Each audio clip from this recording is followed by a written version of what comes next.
여러분 안녕하십니까? 4월 12일 제실 모닝뉴스 시작합니다.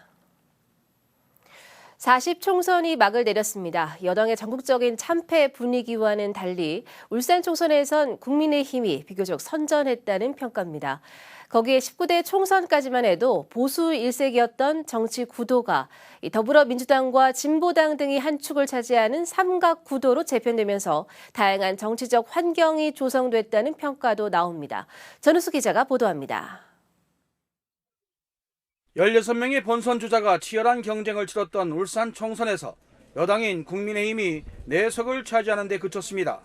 더불어민주당과 진보당이 한 자리씩 차지하면서 지역 정가가 큰 틀에서 재편됐습니다. 울산 총선 당선자들이 잇따라 당선 사례를 겸한 기자회견을 가졌습니다. 국민의힘 당선자들은 승자였지만 표정은 무거웠습니다. 전국적인 참패 분위기 속에 6석 전승을 목표로 했던 울산에서도 2석을 잃으며 정치적 출혈이 적지 않기 때문입니다.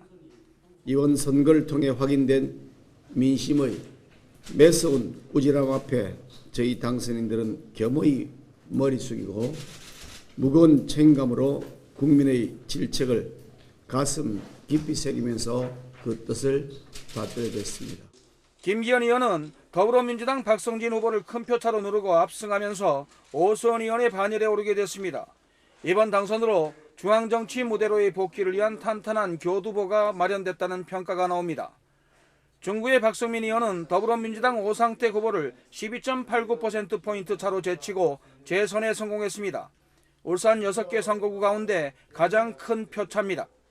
친윤으로서 윤석열 정부에서 정치적 기반이 한층 다져질 것으로 보입니다. 가장 많은 후보가 경합을 했던 남구갑은 국민추천제 후보와 인재영입 후보, 그리고 같은 변호사 간 맞대결에서 국민의힘 김상우 후보가 더불어민주당 전운수 후보를 크게 제치고 완승했습니다. 공천 탈락한 이채현 의원과 무소속 출마도 불사했던 허은우 후보가 막판 사퇴하면서 보수층이 결집한 것이 큰 영향을 끼쳤다는 분석이 나옵니다. 현역 의원과 전 울주군수와의 맞대결이라는 점에서 주목을 끌었던 울주군은 국민의힘 서범수 의원이 이선호 후보를 누르고 재선에 성공하며 정치적 입지를 공고히 할 수 있게 됐습니다. 5명의 후보를 냈던 더불어민주당은 한 석을 얻는 데 그쳤습니다. 동구 김태선 후보가 현역인 권명호 의원을 막판에 극적으로 힘겹게 제치고 국회에 입성하게 됐습니다. 두 후보의 표차는 불과 568표입니다. 김 당선자는 더불어민주당 지역 원내대표로서의 역할 비중도 한층 커지게 됐습니다. 전직 의원 간 대결로 주목을 끌었던 진보당 윤종호 후보와 국민의힘 박대동 후보의 북구 선거는 윤 후보의 완승으로 끝났습니다. 두 후보 간 표차는 14,000여 표에 달합니다. 전국에서 유일한 진보당 지역구 당선자로서 노동 진보 세력의 정치적 활동폭이 커지게 됐습니다. 이번 총선으로 울산 정가는 그동안의 보수 일색에서 벗어나 더불어민주당과 진보당이 원내 세력으로 진입해 울산만의 독특한 삼색, 삼각 정치 구도로 짜여지면서 다양한 스펙트럼의 정치 환경이 조성됐다는 평가가 나옵니다. 제22대 총선 당선자들의 임기는 오는 5월 30일부터 2028년 5월 29일까지 4년간입니다. 제시뉴스 전우수입니다. 울주군 선거관리위원회가 제22대 국회의원 선거와 관련해 신도들에게 특정 정당 투표를 권유한 목사를 선거법 위반으로 경찰에 고발했습니다. 이 목사는 22대 국회의원 선거를 앞둔 지난달 31일과 지난 7일 예배 시간에 신도 60여 명을 상대로 특정 정당을 지지하거나 선전하는 발언을 한 혐의를 받고 있습니다. 공직선거법 85조는 종교단체 등의 조직 내에서 직무상 행위를 이용해 선거운동을 하면 3년 이하의 징역 또는 600만 원 이하의 벌금에 처하도록 규정하고 있습니다. 경찰이 제22대 국회의원 선거와 관련해 울산 지역 선거 사범으로 25명을 수사 중인 것으로 전해졌습니다. 울산경찰청에 따르면 이 중 허위 사실 유포가 11명으로 가장 많았고 사전 선거 운동이 4명, 금품 수수가 3명, 현수막이나 벽보 훼손 3명, 공무원 선거 관여 1명 등이었습니다. 경찰은 선거 범죄의 공소시효가 6개월인 점을 감안해 집중 수사 기간을 운영할 계획입니다. 22대 총선 울산 지역 6개 선거구에서 당선된 당선자들의 소감을 차례대로 들어보겠습니다.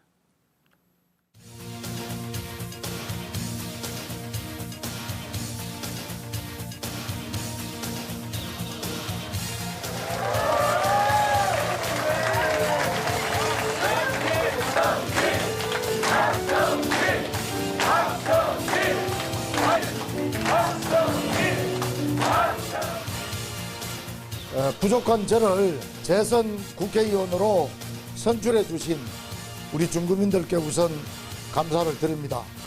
코로나를 지나면서 서민과 상인들이 굉장히 어려운 실정입니다. 재선 국회의원이 되어서 우선 민생부터 살리겠습니다. 그래서 우리 중구와 울산을 위해서 더 크게 일하겠다는 약속을 드리겠습니다. 감사드립니다. 고맙습니다.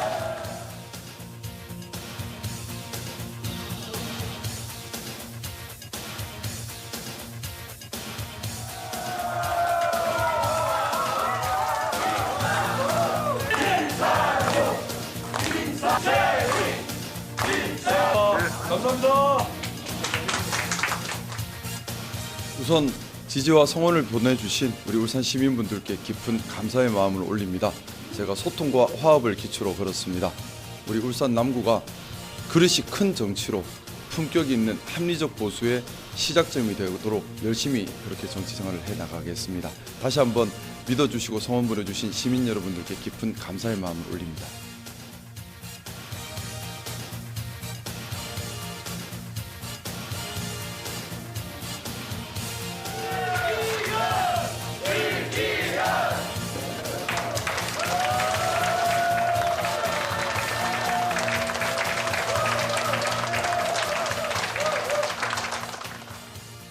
우리 지역 주민 여러분들께서 김기현에 대해서 보내주시고 있는 지지에 대해서 진심으로 감사드리고 그 지지에 부응하는 책임감을 가지고서 남구의 발전 그리고 울산과 대한민국 발전을 위해서 해야 될 역할을 치열하게 해나가도록 하겠습니다.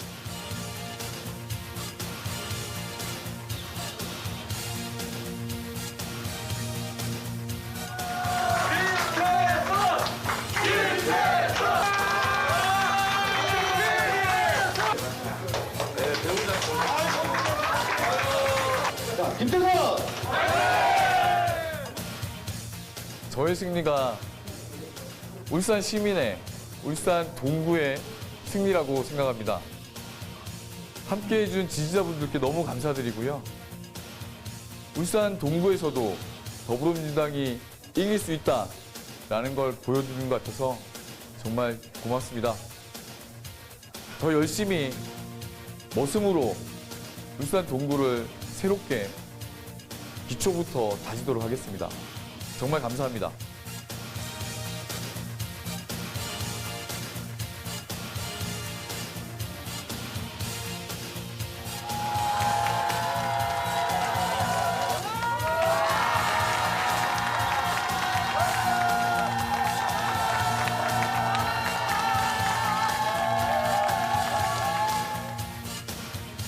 선거 기간 내내 뜨거운 지지와 사랑을 보내주신 지역주민 여러분께 진심으로 감사를 드립니다.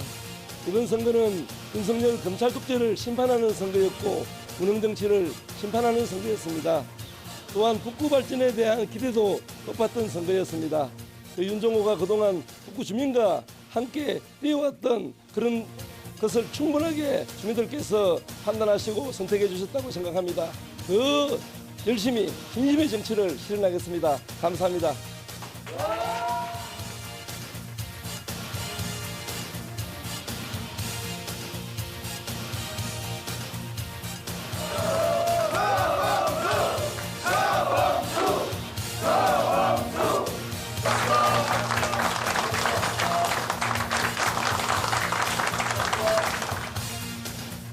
무엇보다도 우리 울주 국민 여러분께 감사하다는 말씀을 드립니다. 지난 4년간 의정활동을 열심히 했습니다만 앞으로 4년간 해야 할 일이 많습니다. 여러분께서 그 해야 할 일을 마무리하라고 저를 재선시켜 놓으신 것 같습니다. 더 커진 힘으로 우리 울주 발전을 획기적으로 이룩하겠습니다. 감사합니다. 총선에 출마했던 울산 지역 출마자 16명 가운데 후보 등록 당시 선거관리위원회에 냈던 기탁금 1,500만 원을 한 푼도 돌려받지 못하는 후보는 4명인 것으로 나타났습니다. 현행 공직선거법은 득표율이 15% 이상인 경우 선거 비용 제한액의 범위 안에서 해당 자치단체의 부담으로 선거 비용 전액을 보전해주고 10% 이상에서 15% 미만인 경우에는 선거 비용의 절반을 보전해주도록 규정돼 있습니다. 이에 따라 남구갑 새로운 미래 이미영 후보와 우리공화당 오호정 후보, 동구의 노동당 이장우 후보, 북구의 무소속 박재묵 후보는 득표율이 10%에 미치지 못해 한 푼의 기탁금도 돌려받지 못하게 됐습니다.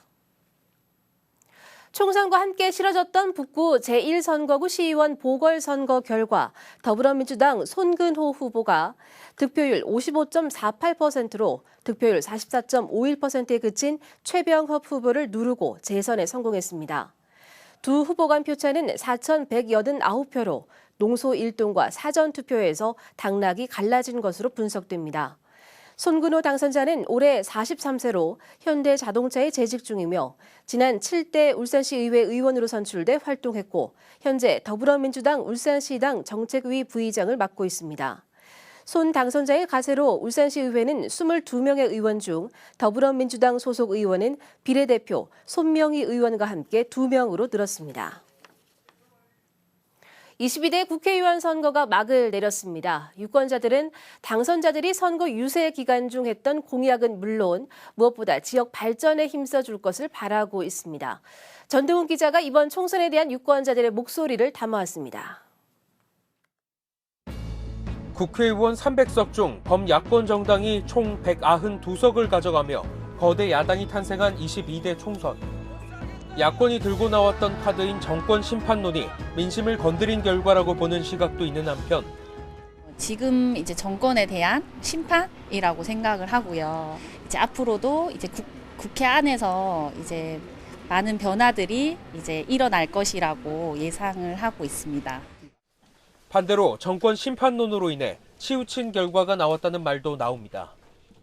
너무 지우쳤다고 생각하고 윤석열 대통령이 물론 내가 잘못한 거는 그렇게 없다고 생각하는데 우리가 생각할 때는 너무 집중 공격이 되지 않았나.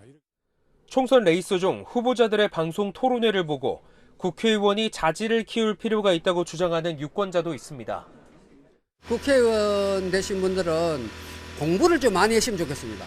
토론회 하는 걸 많이 들어봤는데 옛날에 좀 자질이 좀 모자라는 것 같고 경제 공부를 좀 많이 해서 새로운 시대에 맞는 복지 공약에 대해선 당 차원 공약으로도 자주 언급되는데 아동복지시설에서 일한다는 유권자는 정책으로 국민들의 바람을 실현해달라고 말합니다. 다양한 아동 정책이 펼쳐지고 있습니다. 근데 지금 이 안에도 보면 분명히 사각지대가 있을 거고 이 많은 기관들이 서로 연계가 되지 않으면 분명히 또 소외당한 아동이 있을 것 같아요. 그래서 그 부분을 잘 살펴주시고 22대 국회의원 선거가 마무리된 현재 6명의 국회의원이 4년간 울산을 이끌게 됩니다. 결승선이었던 4.10 총선 날이 다시 국민의 대리자로서 달려나가야 할 출발선이 됐습니다. JCN 뉴스 전동훈입니다.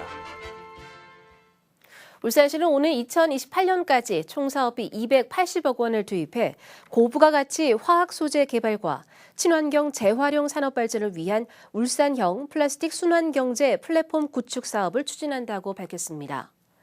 울산 테크노파크가 수행하는 순환경제 플랫폼 구축 사업은 플라스틱 리엔업 사이클링 실증 지원센터와 화학적 재활용 해중업 실증 시설 등 2개 세부 사업으로 추진됩니다. 플라스틱 리엔업 사이클링 실증 지원센터는 폐기되는 플라스틱을 재활용하는 것뿐만 아니라 새롭게 활용할 수 있는 지원 시스템을 구축하게 되며 해중합 실증 시설은 화학적으로 만들어진 제품을 분해하고 다시 중합하는 연구 실험동과 실증화동으로 구성됩니다. 울산시는 오는 15일부터 코로나19 고위험군인 5세 이상 면역 저하자와 65세 이상 시민을 대상으로 코로나19 추가 예방접종을 실시합니다. 이번 추가 접종은 고위험군인 면역 저하자 등의 짧은 면역 지속 기간을 고려해서 신종 변이에 대한 백신의 효과성과 코로나19에 따른 중증 사망 예방을 위해서 마련됐습니다. 접종 백신은 XBB 1.5 단가 백신으로 지난 절기와 동일하며 최근 유행하는 신종 변이에 효과가 있습니다. 접종을 희망하는 시민은 사전 예약 없이 가까운 코로나19 예방접종 위탁 의료기관에 방문하면 당일 무료로 접종받을 수 있습니다. 유니스트 산업공학과 권상진 교수팀이 연간 유동인구 데이터를 바탕으로 물류 배송을 더 효율적으로 할 수 있는 방법을 개발했습니다. 연구팀은 인구 밀집도에 따른 각 지역의 고용 비용과 이동 비용, 교통수단에 따른 탄소 배출량 등을 계산하고 대중이 배송에 참여하는 크라우드 소싱 방식을 활용해 기존보다 물류 비용을 3%가량 절감했습니다. 이번 연구는 전기차 등을 통한 친환경 물류 연구와 물류 허브 터미널 설치를 위한 최적 입지 선정 등에 활용될 전망입니다. 고려아연은 실적 개선과 비용 절감 차원에서 영풍과 진행해온 원료 공동 구매와 공동 영업을 종료하기로 했다고 밝혔습니다. 고려아연과 영풍은 그동안 아연 등 주요 품목에 대해서 원료 구매와 제품 판매 과정에서 공동 계약을 체결해 왔으나 계약 만료에 맞춰 이를 종료할 계획입니다. 이와 관련해 업계 관계자는 고객사 입장에선 공급 업체가 늘어나고 서로 경쟁하면서 이전보다 저렴한 가격으로 제품을 구매할 수 있을 것이며 산업적 측면에서도 기업 간 경쟁 촉진 효과로 이어질 것이라고 평가했습니다. 울산시 교육청이 이번 달부터 오는 12월까지 초등학교 5곳에서 과정중심평가 실천학교를 운영합니다. 시교육청이 지난해 도입한 과정중심평가 실천학교는 학교 내 구성원들이 학생의 성장과 발달을 지원하는 과정중심평가를 연구하고 실천하는 학교입니다. 올해 과정중심평가 실천학교는 신복초와 연포초, 월평초와 주전초, 함월초로 각 학교는 디지털 기반 평가 등 학생 역량을 키울 수 있는 평가 방법을 모색해 오는 12월까지 운영할 계획입니다. 제시인 모닝뉴스를 마칩니다. 함께해 주신 여러분 고맙습니다.